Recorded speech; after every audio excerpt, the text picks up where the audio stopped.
berbagai peristiwa mengenaskan, semisal kecelakaan akibat keluarnya alat utama sistem pertahanan atau alutsista, serta upaya reformasi dalam 10 tahun terakhir.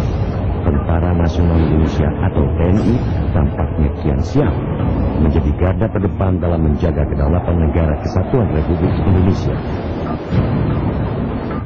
Profesionalisme tentu juga menjadi kata yang tidak dapat ditawar-tawar lagi bagi para prajurit pejuang-pejuang prajurit negeri ini. Minggu 7 Februari 2010, wilayah ujung barat Pulau Sumatera tengah berada dalam ancaman. Keberadaan musuh yang berhasil memasuki wilayah NKRI melalui Teluk Rantai, Provinsi Lampung ini tentu sangat membahayakan. Pasalnya, jangkauan wilayahnya berada tak jauh dari ibu kota negara Republik Indonesia, Jakarta. Musuh sudah di depan mata. Rebut kembali wilayah kita. Adanya ancaman yang cukup serius itulah ribuan pasukan elit TNI Angkatan Laut, Korps Marinir, diterjunkan lengkap dengan seluruh persenjataan yang dimilikinya. Dentuman roket RM-70 Grad serta penembakan BVP-2 serta Howitzer 105 menjadi pemandangan dalam pertempuran yang juga melibatkan sejumlah tank amfibi PT-76 ini. Untuk memastikan keberhasilan Korps Marinir menghalau musuh itu, Panglima Tertinggi Tentara Nasional Indonesia, Presiden Republik Indonesia Susilo Bambang Yudhoyono langsung memimpin pertempuran tersebut. Demi menyaksikan langsung keberanian pasukan marinir itu, Presiden langsung menuju lokasi pertempuran. Setelah menempuh perjalanan darat menuju Pelabuhan Merak, Banten, Presiden langsung menuju Teluk Rantai menggunakan KRI Surabaya 591. Peristiwa menegangkan ini hanyalah sebuah simulasi pertempuran. Latihan tempur ini diupayakan mendekati situasi sesungguhnya sebagaimana layaknya sebuah pertempuran. Di antara reformasi lembaga-lembaga negara, institusi maupun departemen, reformasi yang terjadi di tubuh militer boleh jadi sebagai reformasi yang paling sukses. TNI ini telah melepaskan dari dunia yang bukan menjadi urusannya, yaitu politik, sebagaimana terjadi dalam dekade-dekade sebelumnya. Begitu pula bisnis-bisnis militer yang dinilai mengganggu profesionalisme TNI dalam mengemban tugas utamanya, perlahan namun pasti juga mulai dilepaskan. Namun celakanya, keseriusan TNI untuk menjadi tentara profesional sebagaimana tercantum dalam Undang-Undang Nomor 34 Tahun 2004 belum terlaksana secara maksimal. Maklum, keuangan negara belum memungkinkan untuk memberikan pendanaan ideal bagi kebutuhan pengadaan alat utama sistem pertahanan, pelatihan, serta kesejahteraan prajurit. Jadi sekarang itu rata-rata kita itu 0,7% dari GDP kita. Ya, jadi kekuatan yang mestinya bisa dikatakan cukup itu kalau kita mempunyai 1% jadi GDP kita. Ya, jadi anggaran kita sekarang itu masih sekitar 0,7% dan itu sangat kecil sekali. Ya, tapi kita sekali lagi menyadari betul bahwa anggaran ini kecil bukan karena pemerintah tidak bersedia untuk memberikan kepada kita, tetapi karena memang keterbatasan anggaran, dan anggaran itu difokuskan memang untuk tujuan utamanya itu kesejahteraan rakyat. Dan kedua tentu untuk membangun satu demokratisasi, dan ketiga itu untuk membangun satu keadilan. Tetapi memang kalau dilihat dari sisi anggaran itu masih cukup rendah ya, karena rata-rata kita yang paling kecil di ASEAN. Paling kecil di ASEAN bersama-sama dengan Laos. Lainnya itu sudah di atas 1% dari GDP, dari PDB negara tersebut gitu. Kita masih di bawah 1%.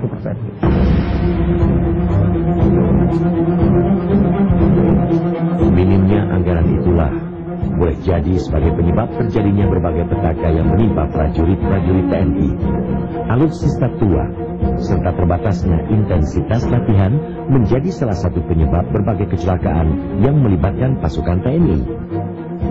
Meski dalam bayang-bayang anggaran terbatas, setidaknya TNI berupaya untuk tetap menjaga semangat tempur. Lihat saja latihan tempur gabungan TNI di Pulau Natuna pada pertengahan tahun 2008 ini. Latihan dengan menggunakan sandi yuda siaga ini melibatkan hampir seluruh kekuatan persenjataan, kendaraan, kapal, serta pesawat tempur TNI. Di antara pesawat-pesawat milik ketiga angkatan yang terlibat dalam latihan gabungan ini, mulai dari Boeing 737, Kasa, F-5, F-16, hingga pesawat terbaru milik TNI Angkatan Udara, Sukhoi.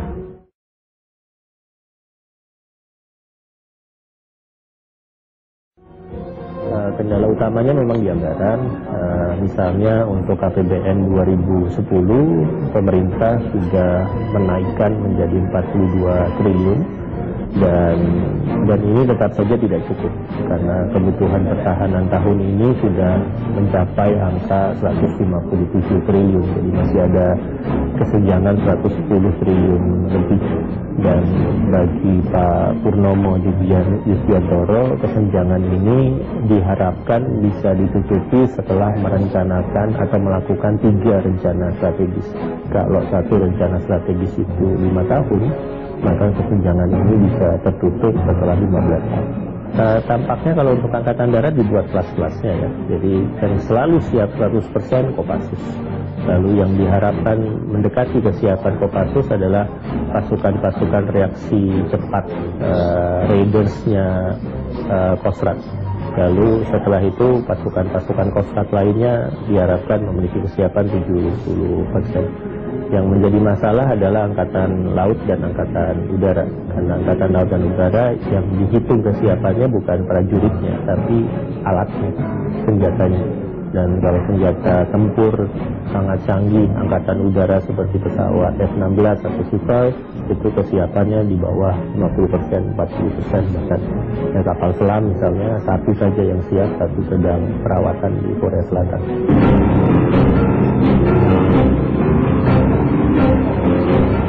Namun, sejumlah insiden yang hingga mengakibatkan tewasnya para personel TNI seringkali terjadi ketika sedang berlangsung latihan.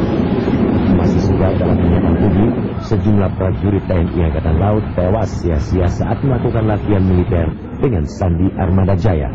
Pasalnya, 1 tank amfibi tenggelam saat latihan tengah berlangsung. Diperkirakan 6 orang anggota marinir meninggal dalam insiden tersebut. Dari berbagai catatan, tahun 2009 menjadi tahun paling menyedihkan bagi TNI. Tercatat 76 prajurit tewas akibat alutsista yang telah berumur tua. Dalam kurun waktu yang hampir bersamaan, berbagai kecelakaan yang melibatkan personil TNI seolah datang silih berganti. Utamanya, kecelakaan pesawat milik ketiga angkatan. Tentu saja ini menjadi persoalan serius di tengah kian kompleksnya persoalan pertahanan dan keamanan suatu negara akibat proses globalisasi.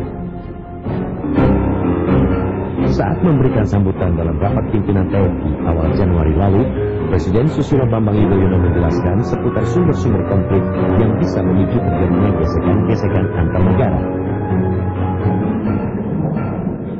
Jangan dikira benturan antar peradaban meskipun kita sadar sekarang ini terus, janganlah kita terus berhadapan-hadapan mustahil antara satu peradaban dengan peradaban yang lain, termasuk antara dunia Islam dengan dunia Barat, dan kita harus mulai belajar kehidupan ini secara baik.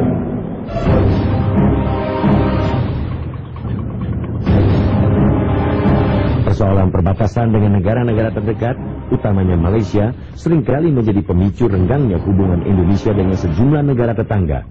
Menurut data Departemen Pertahanan, permasalahan perbatasan yang belum menemukan titik penyelesaian meliputi 3 perbatasan di darat, serta 10 perbatasan di laut.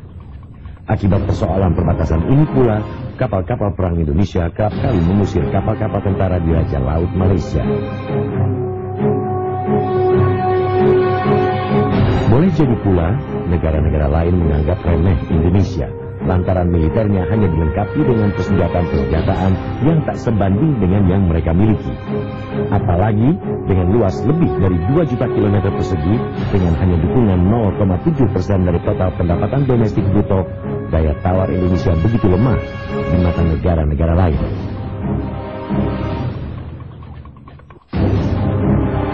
Bandingkan saja dengan negara seperti Singapura dengan wilayah tak lebih besar dari Pulau Batam, anggaran militer Indonesia tertinggal jauh.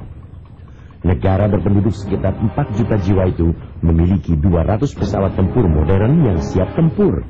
Begitu pula dengan negeri serumpun Malaysia. Dengan luas wilayah hanya sepertiga wilayah Nusantara, Malaysia mampu memberikan anggaran pertahanan 3,6 miliar US dollar. Tak perlu heran, kekuatan tempur tentara Diraja Malaysia terbilang lebih modern dengan militer Indonesia.